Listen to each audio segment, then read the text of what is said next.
Bienvenue sur Vox Africa et merci de regarder Vox Books. Aujourd'hui, nous parlerons de la coédition et nous essaierons de comprendre pourquoi les maisons d'édition, ou si vous voulez, quelles sont les raisons pour lesquelles les maisons d'édition coéditent énormément avec les maisons d'édition internationales. Et puis en seconde partie de cette émission, nous avons rendez-vous avec le romancier Guevara Mekongambala. Il va très bientôt publier aux éditions Afredit Le Murmure de la Rédemption. Enfin, nous sortirons de cette émission avec une jeune Camerounaise. Elle s'appelle Ghislaine et elle va nous présenter son livre de chevet. Bienvenue à tous, mesdames et messieurs, dans Vox Books.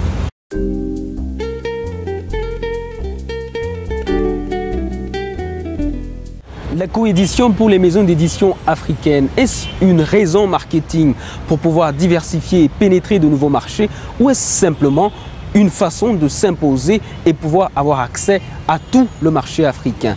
L'élément de réponse est avec Paulin Bala et Valérie Ngassa. En Afrique, plus de 60% des livres scolaires produits chaque année sont issus de la coédition entre maisons d'édition locales et grandes maisons d'édition internationales. Quoiqu'écrits par des auteurs locaux, ces livres sont, comme qui dirait, le fruit d'un travail en commun. La coédition, c'est une pratique professionnelle dans le monde de l'édition qui met en relation deux éditeurs sur un même projet. La coédition, déjà il faut comprendre que c'est le droit de produire ou de faire éditer par quelqu'un d'autre. Donc l'éditeur principal n'est pas tenu de le faire lui-même, il peut le faire fabriquer des exemplaires. Donc la coédition, c'est le contrat par lequel un éditeur principal se met avec un autre éditeur pour faire fabriquer des exemplaires d'une œuvre. Mais comment comprendre cet intérêt pour les maisons d'édition africaines de se mettre ensemble avec d'autres maisons d'édition étrangères au lieu de produire seules et garder ainsi toutes les dividendes pour elles? Les motivations de la coédition sont multiples. Dans le cas des éditions clés, nous avons coédité avec de nombreux éditeurs à la fois français, nord-américains et même africains. Parce que nous avons coédité avec Regnum Africa du Ghana, nous avons coédité avec Cartala, nous avons coédité avec Modulo au Canada. Donc, si je prends le cas des ouvrages que nous avons ainsi coédités, il y a comme première motivation le souci d'étendre le rayonnement d'un ouvrage. Parce que vous savez, les marchés sont fractionnés et le livre circule très peu, contrairement aux autres produits de consommation courante. Donc, quand vous faites un livre en Afrique, vous n'avez aucune garantie que ce livre peut circuler en France. Et même quand le livre circulerait en France, les conditions de sa circulation sont si lourdes et difficiles à remplir que la coédition vous facilite la tâche. C'est peut-être parce qu'un éditeur se trouve dans une région du monde dans laquelle il dispose de droits, des droits d'édition sur une œuvre donnée, et qui voudrait pouvoir exploiter ces droits sans avoir tous les moyens nécessaires, notamment les moyens financiers ou les moyens techniques et infrastructurels nécessaires pour valoriser, n'est-ce pas, ce projet. D'une part, c'est peut-être aussi parce que ce faisant, il voudrait pouvoir rentrer dans un marché sur lequel il n'a pas toute la notoriété nécessaire pour y entrer. Alors il a besoin donc d'un co-éditeur, n'est-ce pas, sur ce marché. Alors, c'est une façon de dire que la coédition peut consister en des investissements directs, c'est-à-dire deux auteurs ou deux éditeurs ou plus, n'est-ce pas, mettent des moyens financiers pour pouvoir produire, n'est-ce pas, une œuvre. La principale raison est donc de se faire un nom sur le marché africain et ailleurs, mais à quel prix? Faut-il aller jusqu'à sacrifier, voire tuer complètement les coéditions entre éditeurs d'un même pays? Dans le domaine de l'édition, il y a également ce qu'on appelle la renommée et le rayonnement de la maison. Donc, lorsque vous coéditez, assez souvent, premièrement, c'est pour des raisons commerciales. Vous voulez occuper un marché auquel vous n'avez pas accès autrement.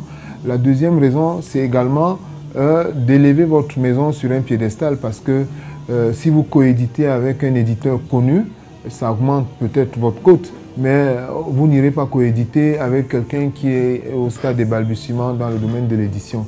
La coédition pour les maisons d'édition africaines, c'est donc aussi une raison marketing de diversifier et de pénétrer de nouveaux marchés. Mais pas seulement, c'est également un moyen de s'imposer et de s'approprier les marchés. Il y a un marché qui n'est pas à la portée, n'est-ce pas, d'un éditeur, mettons, camerounais. Or, ce marché intéresse cet éditeur camerounais. Et donc, à ce moment-là, il va chercher à s'associer avec un éditeur beaucoup plus à l'aise, mieux implanté dans ces zones-là pour pouvoir toucher ce marché. Mais il ne faut pas penser que c'est uniquement les éditeurs camerounais ou africains, en tout cas nationaux de chez nous, qui vont vers des éditeurs occidentaux. Mais l'inverse se fait également. Je vous dirais même que, sans peut-être trop de risque de me tromper, que l'inverse est beaucoup plus occurrente. C'est-à-dire que beaucoup d'éditeurs, notamment dans l'édition scolaire, de nombreux éditeurs de notoriété, vraiment de très grande notoriété occidentale, n'est-ce pas, cherchent à s'associer avec des éditeurs nationaux, dès lors que ces éditeurs nationaux disposent par exemple de droits. Guevara Mekongombala est un jeune auteur camerounais qui va bientôt publier aux éditions Afrédite Le Murmure de la Rédemption. Son roman, un livre de plus de 200 pages, s'inspire d'un endroit peu ordinaire, vous allez le voir. Fernand Guevara Mekongombala, bonjour. Bonjour. Vous êtes auteur d'un nouvel ouvrage bientôt publié aux éditions Afrédite, Le Murmure de la Rédemption.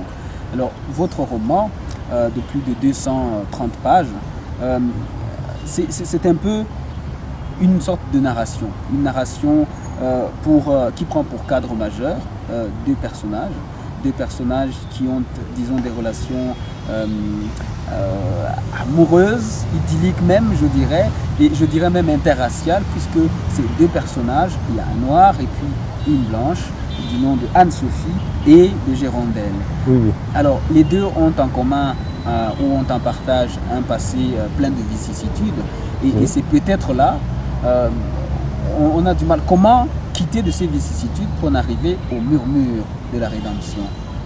Bon, ce que je voudrais dire, c'est que généralement dans la société, ce genre de transition, si vous pouvez me permettre l'expression, ce genre de transition se fait souvent.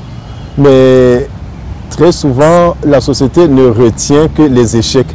Lorsque quelqu'un part d'un extrême à un autre, les gens très souvent ne retiennent que les échecs. Et puis la réussite très souvent. Lorsqu'on part d'un extrême qui a priori était moins bon que celui auquel on arrive, très souvent vous voyez on magnifie ce genre de réussite parce que d'abord c'est assez rare.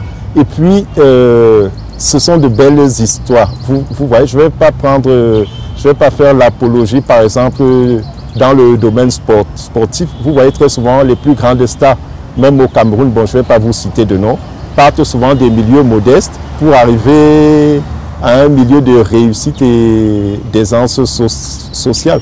Donc ça c'est sur le plan social. Maintenant sur le plan des valeurs et des comportements aussi.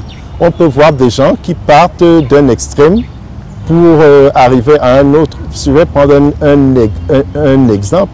Vous pouvez avoir quelqu'un qui part d'une situation sociale où il était, même pas sociale, d'une situation morale, où il était par exemple au départ quelqu'un de très peu fréquentable. Bon, je ne vais pas entrer dans les défauts qui peuvent permettre de dire que quelqu'un est très peu fréquentable. Ça, chacun sait. Lorsqu'on dit quelqu'un est très peu fréquentable, ça veut dire que ses mœurs, ses comportements ne sont pas a priori appréciés.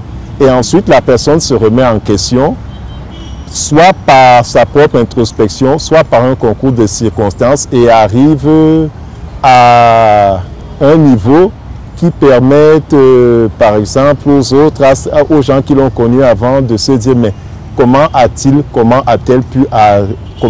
pu changer, comment a-t-elle pu arriver à ce point? Donc, en gros, c'est en fait le message que personnellement je voudrais véhiculer, que parfois même les gens les moins fréquentables peuvent arriver par leur propre introspection, par un concours de circonstances, à à changer complètement et à être des modèles dans la vie en société.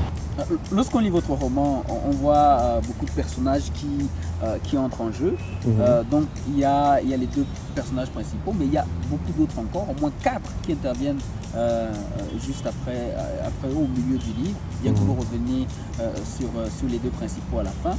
Pourquoi une telle kyrielle de personnages? Cette kyrielle de personnages ce sont en fait, je vais dire comment, ce sont des balises.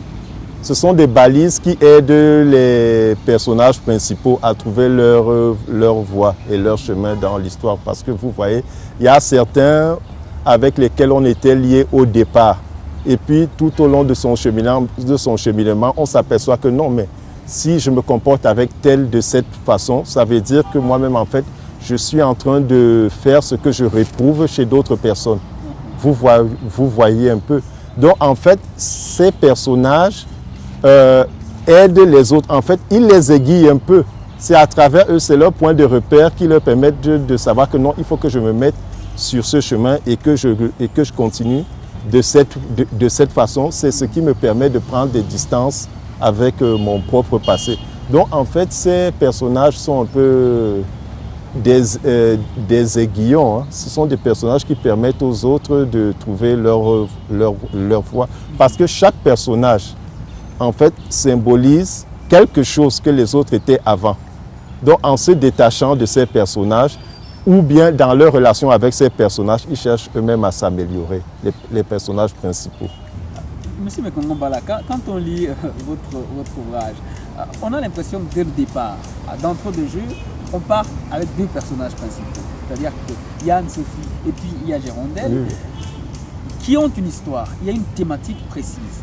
Mais à un moment, au milieu de votre récit, on a l'impression que vous abordez plusieurs thématiques et à la fin, vous revenez sur la thématique, la thématique principale.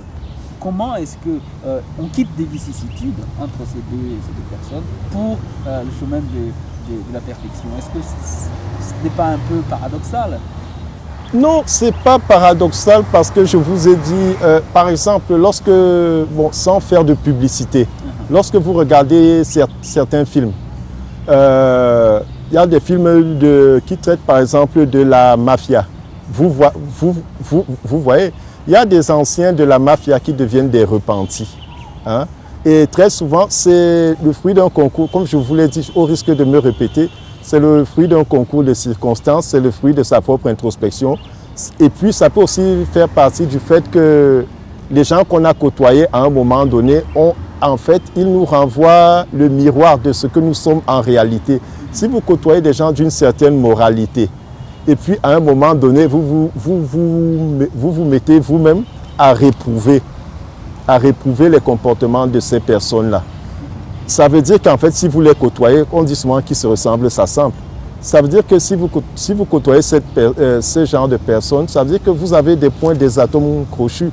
À partir du moment où vous vous mettez à réprouver les comportements de ces personnes-là, ça veut dire que vous-même vous remettez en question. Vous vous dites, bon, si je réprouve ce comportement, ça veut dire que moi-même, a priori, je n'ai plus à me comporter de la sorte. Et à partir de là, on peut donner un autre sens à sa vie et à son propre cheminement. Alors, revenons un peu, c'est peut-être par là qu'on clôturera, revenons sur le chemin de la perfection. Ce chemin de la perfection sur lequel ils se retrouvent, les deux personnages se retrouvent. Les personnages révèlent justement les difficultés d'une véritable communion entre blancs, parce que c'est aussi cela que cela exprime. Donc une véritable communion entre blancs et noirs, d'une part, et les relations d'intérêt, mais aussi de préjugés développés depuis la colonisation d'autre part. Est-ce bien cela, si on peut comprendre? Bon, oui, c'est de cela qu'il s'agit parce que vous voyez, on a un thème récurrent aujourd'hui et l'avantage que le roman a, peut-être par rapport à, je ne vais pas dire des disciplines plus académiques ou disons à d'autres publications, c'est que c'est plus facile à lire, c'est plus facile à percevoir qu'une étude, je vais dire, qui respecte les canons de la science. Parce que vous avez ici le problème de relations interraciales, par exemple. Je vais prendre un cas précis. Quelle est l'appropriation que généralement la plupart des jeunes filles aujourd'hui, des femmes font de l'outil Internet, hein? Vous voyez? C'est par exemple, voilà, moi je suis pauvre, j'ai besoin de ceci, il faut que je trouve un blanc qui va m'aider à faire cela et tout et tout. Donc l'avantage que le roman a, c'est que ça permet d'une façon plus aisée, plus simple à lire, d'évoquer ce genre de problème. Parce qu'une fois, moi je suis allé, bon, j'avais des problèmes de connexion chez moi, je suis allé dans un cybercafé, il était 22 h. Bon, ce que moi j'ai vu, en gros, voilà un peu ce qui... Voilà la petite étincelle qui m'a amené à écrire ce genre. Donc en fait, comment ça se passe? Racontez-nous un peu comment vous en arrivez. Bon, quand j'arrive au cyber, oui. En fait, j'ai un document que je voudrais scanner et envoyer absolument, parce que je suis tenu par certains délais. Alors avec le décalage horaire, je vois qu'il me reste qu'à peu près 30-40 minutes. Bon, le monsieur au cyber, c'est quelqu'un que je connais. Donc je l'appelle, je lui dis, bon, ne ferme pas encore, je viens... Tu vas me scanner un truc. Bon, quand j'arrive, il est 22 h. Il n'y a que des filles. Et ce sont des filles, dans la journée, ce sont des élèves. Vous voyez, des élèves et tout. Bon, quand tu arrives à 22 h, tu vois des jeunes filles dans un cyber, ce ne sont plus des élèves. Bon, la décence m'évite. Mais bon, ce sont des scènes assez... Toujours, parce que, je veux dire, dans votre livre, il y a parfois, vous laissez emporter, vous dites des choses. Enfin, il y a des choses qui ne sont pas étranges dans nos oreilles. Et je crois qu'on peut en parler pour mieux comprendre. Bon, peut-être c'est par pudeur ou truc. Bon, moi, j'arrive dans un cyber, je vois une jeune fille, par exemple, qui est en classe de 3e dans la journée. Oui. Mais elle a à peine 14-15 ans. Je la connais. Bon, je ne vais pas dire que je la connais personnellement. C'est une voisine à peut-être 200-300 mètres. Bon, ses parents savent que c'est une jeune fille, tout le monde sait que c'est une jeune fille. Mais quand j'arrive au cyber à 22 h, je la trouve en train de faire un numéro devant, et puis il y a un très vieux blanc là. Puis elle est en train de faire un numéro de striptease là, et puis... C'est de là que part toute l'histoire. Ah, les cybercafés. C'est donc là qu'on entendra très bientôt le murmure de la rédemption. Je vous avais bien dit que ça vous surprendrait. Autre parution et autre ouvrage disponible dans différentes maisons d'édition africaines, c'est une sélection d'Andrea Beaumont. Corps noir, tête républicaine, le paradoxe antillais. Moïse Udino mêle éléments autobiographiques, analyses historiques et sociologiques pour expliquer la situation des Antillais en France. Longtemps médiateur de santé, l'auteur a pu mesurer combien le malaise culturel, racial et social des Antillais, jamais affiché, affecte les corps et brise les âmes. Disponible aux éditions Présence africaine. Le cinéma africain des origines à 1973 de Paulin Vieira. Le lecteur trouvera dans cet ouvrage une information quasi exhaustive sur les films de tous les pays d'Afrique, y compris le Maghreb, ainsi qu'une réflexion sur la situation, les problèmes et la défense de l'art et de l'industrie cinématographique. Disponible aux éditions Présence africaine. Droit foncier urbain au Cameroun. Contribution du Dr André Tienche Ndjako à la réflexion actuellement en cours pour un code d'urbanisme camerounais. Paru aux presses universitaires d'Afrique. Mon livre de chevet cette semaine, nous le partageons avec Ghislaine, une jeune Camerounaise qui a accepté de nous livrer ses lectures du moment. Bonjour. Bonjour. Excusez-moi de vous déranger. Je suis Rémi Fabrice Abimana de la télévision Vox Africa. Moi, c'est lui, Ghislaine Diomo. Enchanté de vous connaître. Enchantement est partagé. Je peux m'asseoir juste une seconde? Bien sûr. En fait, j'aimerais vous demander, est-ce qu'il y a un livre que vous lisez actuellement? Un livre de chevet? Oui, actuellement, je savoure la belle œuvre de Patrice Caillot sur le titre Les Sauterelles. Les Sauterelles. Oui, c'est très intéressant dans la mesure où ce sont de petites nouvelles, en fait, qui n'ont pas en réalité une relation l'une et l'autre, mais qui traitent chacune d'une mœurs particulière de la société africaine et camerounaise. C'est ça qui est très intéressant. Mais qu'est-ce qui vous attire dans Les Sauterelles? C'est une recommandation ou c'est juste une œuvre que vous avez vu la curiosité de voir? La curiosité, en réalité. La curiosité parce que la première fois que j'ai vu cette œuvre, le titre, pour moi, a été très captivant. Je me suis dit, de quoi peut bien parler une œuvre dont le titre, c'est les sauterelles. Je me suis dit, peut-être des sauterelles dans un village qui ont dévasté, mais non. Quand je suis arrivée dans l'œuvre, j'avoue que chaque soir, je ne peux pas m'endormir sans lire au moins un titre. Parce que c'est ça, une succession de très bonnes nouvelles. Donc c'est des nouvelles un peu distantes et distinctes les unes très distinctes. Il n'y a aucune relation. La seule relation est que chaque nouvelle traite critique une mœurs de la société. Donc on a par exemple la critique du mariage forcé, mariage par contrainte. On a qu'est-ce qu'on en retient du mariage forcé? Il faudrait se marier par amour parce que il y a cette différence d'âge, cette différence de milieu, cette différence d'opinion qui fait en sorte que on ne s'épanouit pas. Voilà. Hormis la mœurs sur le mariage, il y a quelle autre mœurs encore? Cette attitude de tous les accusés qu'on retrouve en prison, je dois avouer que ça, c'est une nouvelle qui m'a marquée. Par le fait que Patrice Caillot nous présente plusieurs accusés dans une prison qui prétendent être tous innocents. Donc en réalité, tous sont innocents, tous sont en prison, voilà. Tous sont en prison, mais il n'y a aucun coupable. Mais qu'est-ce qui est à dénoncer là-dedans? Le fait qu'ils disent tous être innocents, alors qu'au fond, peut-être il y en a des coupables ou... Exactement. Le fait que, en fait, Patrice Caillot voudrait critiquer le fait que il vaudrait mieux éviter l'occasion qui te mènera là-bas pour qu'après tu ne te trouves pas des excuses. Ah, ok. Voilà.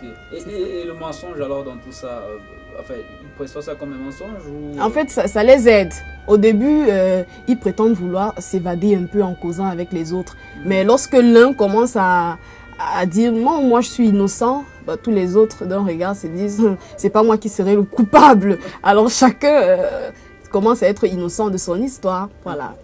Bah, on a comme une dernière, peut-être une dernière oui, une dernière parce que heureusement Patrice Caillot n'a pas écrit cette œuvre sans penser aux jeunes parce qu'il y a une dernière.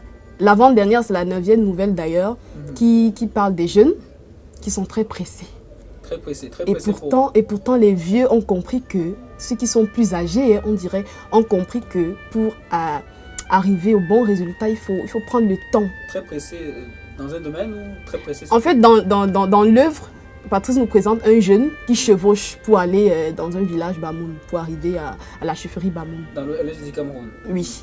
Mais en réalité, le vieux qu'il va rencontrer, qui est très ancien dans le village, va lui dire, bah écoute, tu prendrais très peu de temps si tu partais lentement. Ah, d'accord. Et le jeune, il s'interroge en disant, ce vieux, il a certainement quelque chose qui ne va pas. Et justement, il avait raison parce qu'il a chevauché, et devant, il y avait un très grand trou. Il est entré dans le trou et il n'est jamais arrivé à la chefferie.